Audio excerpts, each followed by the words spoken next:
In this episode, we'll talk about the short A vowel sound. Most words in the English language have a vowel in them. The letters A, E, I, O, and U are all vowels. The letter Y is a vowel too when it isn't in the beginning of a word. The letter A has many sounds, but the short A sound makes the sound ah, like in apple. Examples of short A words are apple and cat.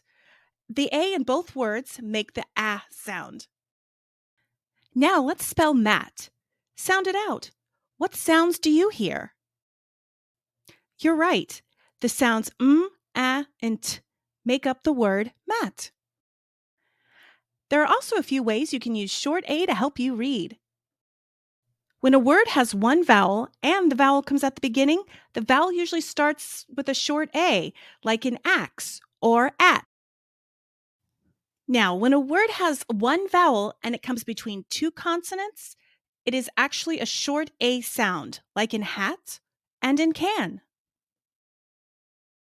Now that we have learned about the short A sound, let's see if you can answer these questions.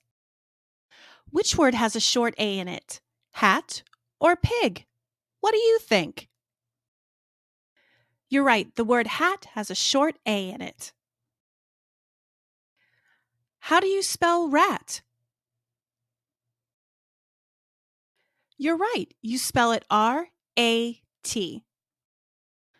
I hope you like this lesson on short A sounds. Don't forget to check out my channel for more lessons. Don't forget to like and subscribe to learn more.